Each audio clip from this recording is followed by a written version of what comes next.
Hello, guys. This is Ahmed Moaz with another episode of the Breakthrough Coach for you.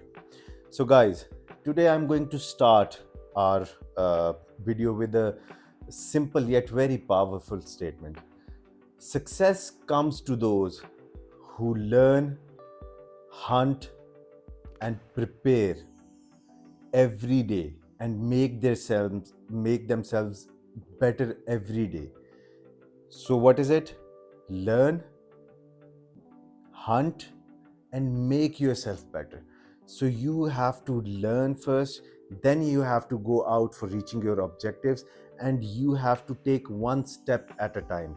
Make yourself one step better every day. That's how you get there, that's how you get to your goal. So I'm also very excited to share this insight with you today, that we are finally going to start introducing the part where we give you the reviews of the amazing self-help books. Those are very impactful and very helpful. At least they have been very impactful and very helpful for me and a lot of people across the globe. So yes, I'm going to share the first book's review with you. Not the review, just the introduction. It's a deep ocean to be shared in one video. So the book is The 5 a.m. Club by Robin Sharma, a motivational speaker, self-help coach, and a wonderful person who has transformed billions of lives across the globe with his book and the other work that he has done. So now we'll move on to our three friends that we spoke about yesterday. So our first friend was sitting in the interview, has entered the interview room. Our second friend is sitting on a table, has made 3 calls yesterday, and ended up a little devastated. And the third friend, the most dearest friend, is the friend who is very anxious, who got up in the morning and felt very low. And I provided that friend with an actionable step yesterday, and that was to let all these feelings come, let all these feelings grow inside you, let open the gates for all these feelings, right? So, moving to the first friend. Yesterday I told you that you have to add something, you have to add some value other than your academics and what you have done academically, or probably a little bit internship or some practical work that you have done before getting your first job. But I think that there is one more, in fact most important thing to be shared with you before we move to that part where you have to tell people about yourself. And what is that part? That part is one actionable advice for you that I'm going to provide you with today. And that actionable advice is the fact, and it's called body mirroring. So, what is body mirroring? You enter the room, you have this one interviewer sitting in front of you, or you have a couple of them sitting in front of you. So, while you start speaking and while you start telling them about yourself, you have to mirror their body languages first. I'm going to exactly tell you how to do it. So, mirroring is a subtle mimicry of the other person. What does that mean? I'm getting into it. So, how can you mimic the other person's personality and make a subconscious connection with your interviewer? Yes, I'm right. You can enter the room and you can make a subconscious connection with that person. So what would be that connection, and how you can make that connection? So for example, if the person is sitting, I'll just provide you with 3 examples for the start to begin with. So if the person is sitting straight, you would probably want to sit straight as well. You wouldn't want to lean backward or so much forward. Try to engage with them. This is one thing. You have made the first connection. After speaking a couple of words, you can change how you're sitting to exactly how they are sitting. You have made one subconscious connection. I'll tell you later that how is it working. If the person has their arms crossed like this, positive arm cross, you can, after speaking a couple of words and looking at them, you can do that as well. You have made the second connection. If the person, while speaking to you, they're leaning forward and speaking to you like this, and they're a bit more interested, so not doing it right away, after a couple of seconds, you can also do that. You can lean forward and you can tell them about yourself or whatever you're saying in that way. So you have made three subconscious connections with the interviewer, and these are very powerful insights, because we are humans, and how it works is the way that humans are attracted to the similar, to the other humans with similar nature, right? So once you start establishing this connection, the other person starts feeling secure, starts trusting your words more, starts and has more acceptability towards what you're saying and what you're claiming, the value addition that you're going to provide. You're going to speak about it. So why not make a connection first, so whatever you're saying, they are ready to absorb that. And while you're doing that, there's one more important thing that you need to know, that when to mirror and when not to mirror. So you are definitely not going to mirror any of the negative emotions that if that person is uh, portraying any negative emotions, you, that's a red flag. You don't have to go there, right? So what you have to do is, if the person is very angry, or let's say irritated, you don't start mimicking that for that person.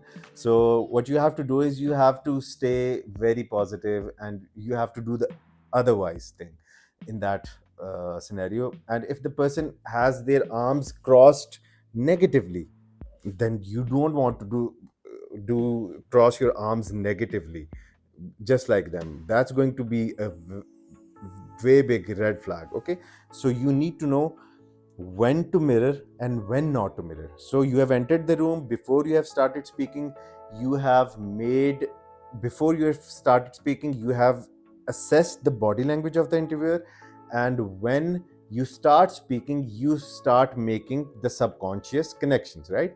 So now we are moving forward to the second part.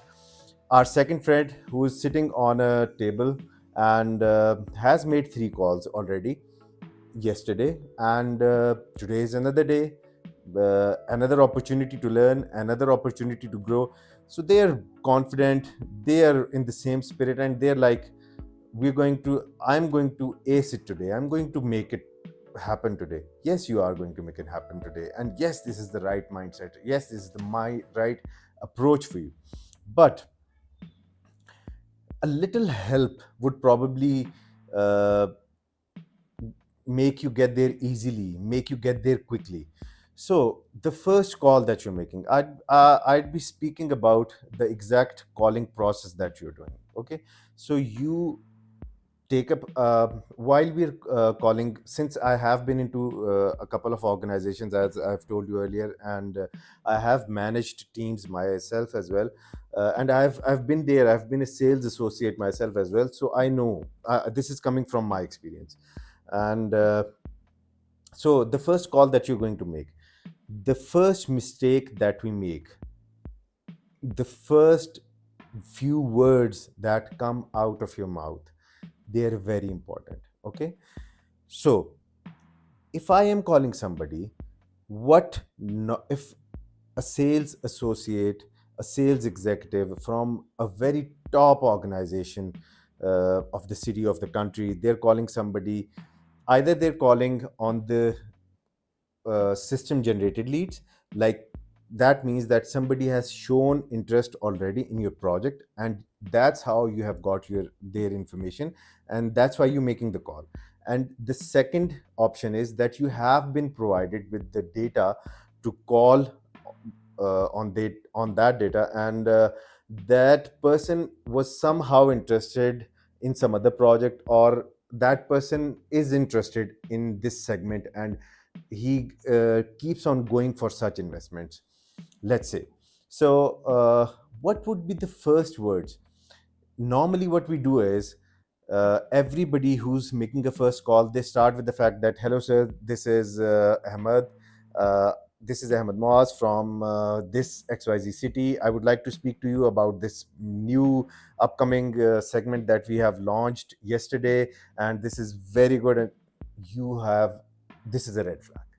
You have bombarded the other person with so much information. Listen, you have to make a connection first. It's all about making a connection first, right? So why not start with this thing? Hello sir, this is Ahmed Moaz. How are you doing today? Pause. Let them come back to you. Let them get back to you with their answer. Because see, even if somebody has made a request to get some knowledge about, or shown interest in your project, to get some knowledge about your project, please remember one thing. Please do not make them feel that they have made a huge mistake. Okay, so you just call you, that does not give you the right that you can call them anytime and you can just bombard them with the information, because the poor guy has just clicked on your uh, uh, information segment on Facebook or Instagram or wherever, or probably somebody from his family has done that and he has to pick up the call now. So even if it's genuine client, they actually have interest in your segment, what you need to do is, what you need to understand, there are 24 hours in a day, right? And we are all not very happy and very uh, welcoming in those 20, all those 24 hours, right? There are bad hours. Sometimes somebody would be stuck in the hospital, in the traffic. Somebody would be stuck in traffic while picking up their children. Somebody's getting late to work. Somebody has a bad meeting. Somebody had a bad day at work. There are so many options. Have you ever thought about that, that you're making a call to a random person who has just shown some interest in your project? Yes, they have, but now that's another day, they're going through something. So start with this. Hello sir, this is Ahmed Moaz from this organization, or you can even skip the organization part. Just introduce yourself. You are a person first, then you are working for that organization, right? So it's a person to person, human to human connection first that you need to establish.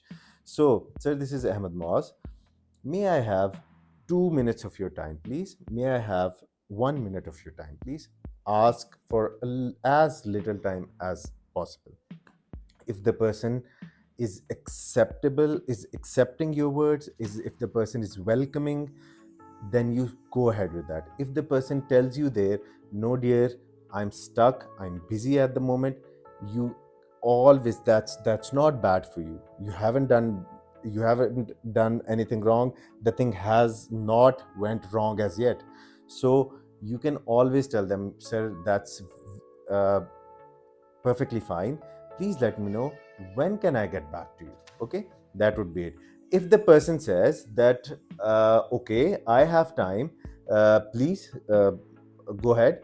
So then you give them a brief introduction of your company if you have not mentioned the company already as yet. So you give them a brief introduction of the company. Sir, I'm speaking from this XYZ city, and I would love to share the information of the segment that you have showed your interest in. Uh, Now ask a question again, that if he has told you that, okay, fine, you can come up with your proposal or everything, you don't have to go through the whole proposal in one breath. Okay, so after that, you again ask them. You have made the introduction, you have made established the fact that he has shown interest in your project, and he reached out to us for getting the information. But again, ask them, sir, do you want me to give you a brief overview of what we are offering, or of what you have showed your interest in? If the person says yes, then you move forward. If the person says, no dear, I don't think I have more time now, I would I have to go somewhere, get somewhere, again, very good, nothing has gone wrong. You can always ask them that, when can you get back to them, right? If they say that, okay, fine, Tell me about it. Please remember, this is the most important part that has just begun. What you need to do now is you need to tell them about a little, the as minimum as you can about the product. Okay, remember this, as minimum and precise as you can about the product, because nobody has time to listen to the whole thing over the first phone call, and it's definitely not a good idea to burden them with all the details, prices, everything, because the person is going to just make a judgmental call or just make their decision in 1 or 2 seconds, and you would lost that, and if that goes south, you have lost the opportunity. So just tell them brief part about the product. So sir, this is the new segment that you already know about our housing project. I mostly mention housing projects because I have been working in real estate. So you already know about our housing project. So we have launched this new segment.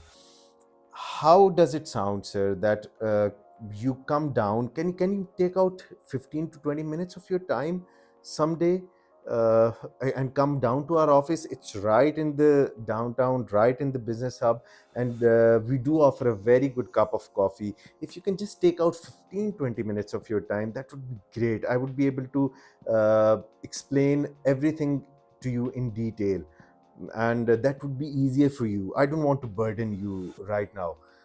That works. Remember, that works. In the sales process, do not rush.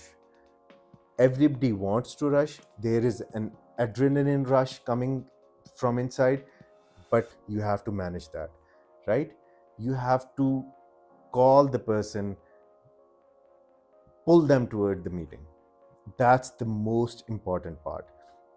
So the person says,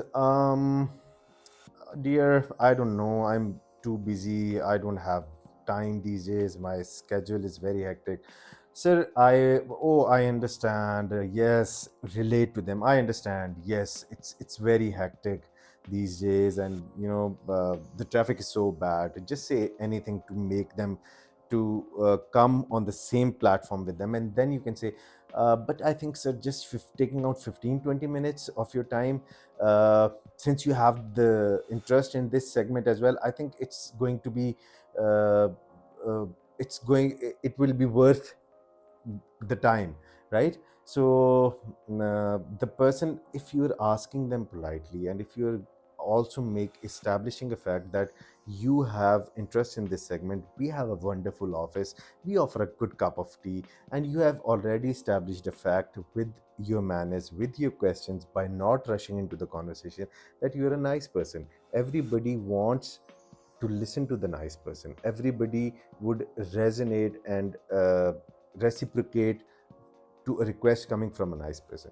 So they would be like, okay, as soon as they give you their first affirmation, you can always, then that's the point where you rush a little bit and you say, sir, how does 2 p.m. at Thursday, 2 p.m. on Thursday sound to you?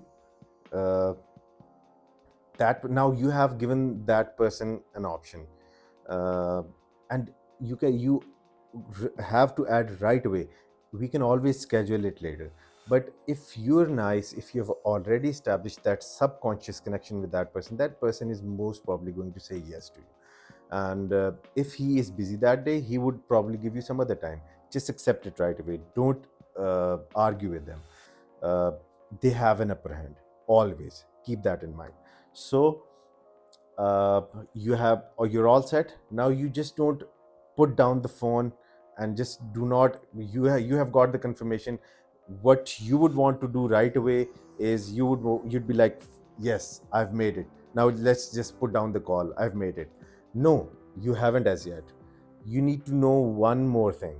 You can confirm their, you can get the confirmation from that very call in that meeting.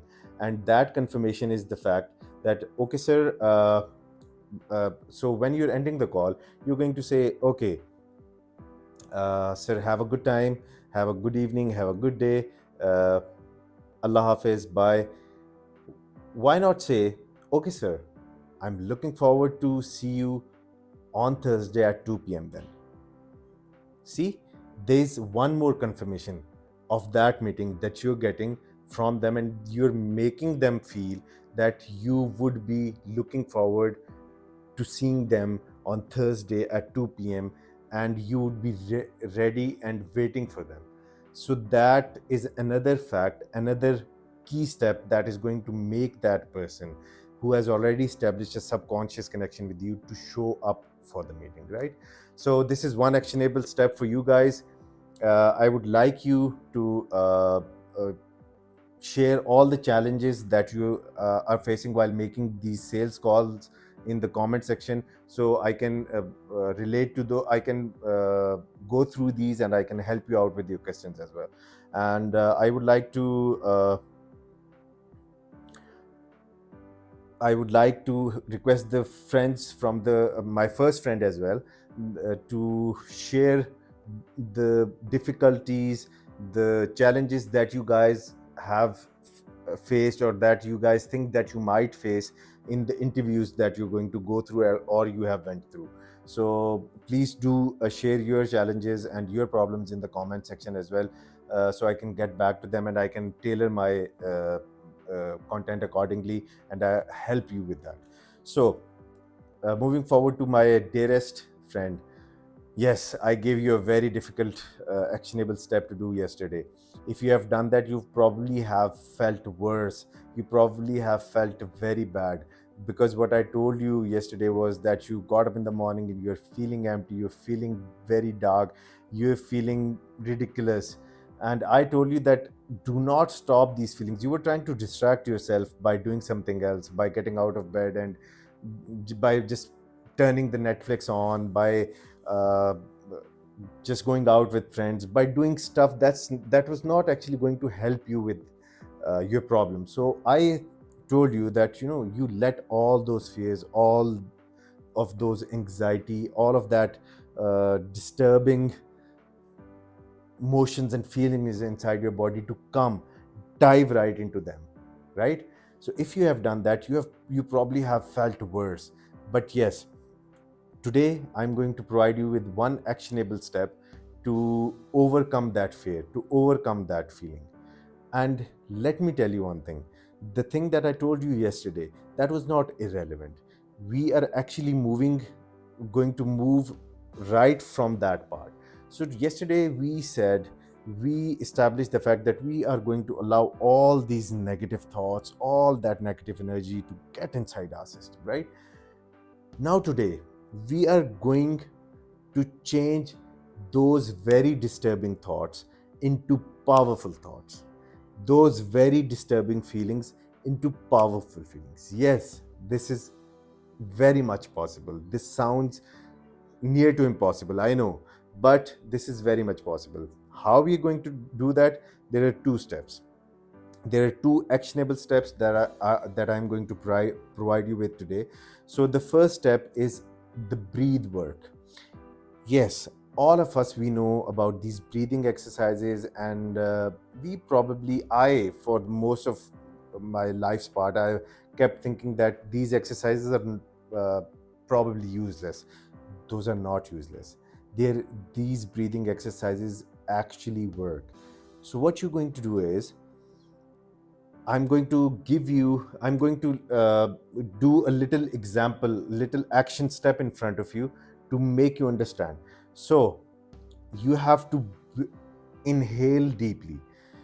And what you have to think while doing inhaling is that you are absorbing all of that negative energy, all of those negative thoughts, all of those negative emotions inside your body. So, inhale. Take all of it inside you. You have now exhale. While exhaling, you have to feel that you're letting these feelings, those fears, those emotions out of your body. I know this sounds dramatic. I know this sounds impractical, but trust me, this is very much practical. This is the most practical tip that I have learned uh, ac- for the breathing exercises part. So, again, inhale, have deep breaths, inhale. You can look up in the internet and look for the timings as well. That varies for different breathing exercises that you're doing, but keep in mind that inhale slowly and make it a longer one, and you take everything inside you, and then when you exhale you actually believe. The believing part is the part that helps you. You actually believe that you're letting go of those emotions. You s- mindful What is mindfulness? Mindfulness is being present in the moment. So while you're doing that, you cannot do that by doing this exercise and thinking about something else. That would be perfectly useless, please. So what you have to do is you have to inhale all of your thoughts, all of your negative emotions, and then exhale a bigger one than you inhale, and let go of all of those disturbing feelings and disturbing emotions. Do that. Keep doing it again and again. The more you do it, the more you become better at it. Be mentally present. So doing it again and again is and staying mentally present and evaluate your mental presence. That's going to help you. So the other actionable tip that I'm going to give you today is, there are always two windows. There's one window that you can see through, and when you got up in the morning, that's your window. You just said, you're looking out of your window and you said, I just cannot do this job anymore. I just cannot get on with life anymore. I just cannot do this business anymore. Now I'm sitting in the other room and I have the same view, but there's another window. I can actually see you mimicking, see you saying something. But what I'm hearing? What I'm hearing is, this is another day, this is a new day. I have an opportunity to learn and make things better. Now, see, there are always two perspectives. There are always two sides of a story. There are always two angles to a problem. So, you were saying you were looking through at the same image from your window, and you were saying that I would not be able to do it. I'm done. And what I heard, I'm looking at the same image, I'm looking at the same place from my window, and what I heard, while you were saying, what I heard from what I at least imagined, or what I assumed, was that you were saying, this is another day, this is a new day, this is an opportunity for me to grow, learn, and make things better for myself. I No, I think that you have already understood what I'm trying to establish here. I'm trying to establish here is the fact that every day is a new opportunity for you. Rather than giving up, we always have this opportunity. We always have this option that we make things better for us, that that we learn, we enhance our knowledge and make things better. And this is where it leads us to. So you have got your one actionable advice, you have to implement it, and you also have to share the challenges that you are facing while doing such things, or if you start doing this. And uh, if you're facing any other challenges related to your mental health and such issues, you can leave your comments, and I'll definitely get back to you on that. So uh, the part where I get the most excited is the books review part. So, uh, as I told you, we're going to speak about The 5 a.m. Club by Robin Sharma. Let me give you a brief introduction of the author. Uh, Robin Sharma is a person who has help is a self-help coach, life help coach, and he helps people uh, in maximizing their focus, in maximizing their productivity, and making their life better. In short, he does a lot of things. He's doing wonderful work. You should look out for his work in the internet, on the internet as well. So coming back to the 5 a.m. club. So this books, I'll just give you a brief introduction of the book for today, because the review of this book is going to take a couple of episodes, and this book has strong actionable steps incorporated into this book, which is going to help you transform your life. At least it has helped me transform mine, or I am already on the way. So the introduction of the book is that this book gives you 3 things: discipline yourself, improve your focus, maximize your productivity by waking up early in the morning and setting a purposeful tone for the day. By waking up early in the morning and setting up a purposeful tone for your day. So, a little more, a little deep insight into the book. So how is this book going to help you? It's first of all, I would like to share that this book, most of the people, they think, they just judge from the title that it's probably just about getting up early in the morning, and since early to bed, early to rise, this was taught to us. So that's how it's going to work for us. Yes, this book is about getting up early, but it's not just about getting up early. This book has so many useful insights that I'm going to share with you, and so many useful formulas that you can actually implement practically into your life. So this book is about, I'll give you again one statement about the book. This book is about waking up early and use those hours that you have added into your schedule to, number one, reflect. These are the words, these are the exact words that are being used in the book, and I'll go into the details. And these are wonderful techniques: to reflect, to learn, and to plan. You are going to use those early hours to change your day, to change your one day life, which is going to change your whole life in return. This book contains 20 formula and a lot of other formulas that we are going to discuss about. So stay tuned for getting a deeper insight into this book. That will be coming in our next episode. And please share any challenges, any problems that you're facing in all of the topics that we have covered today. And I would love to get back to you on that. Thank you.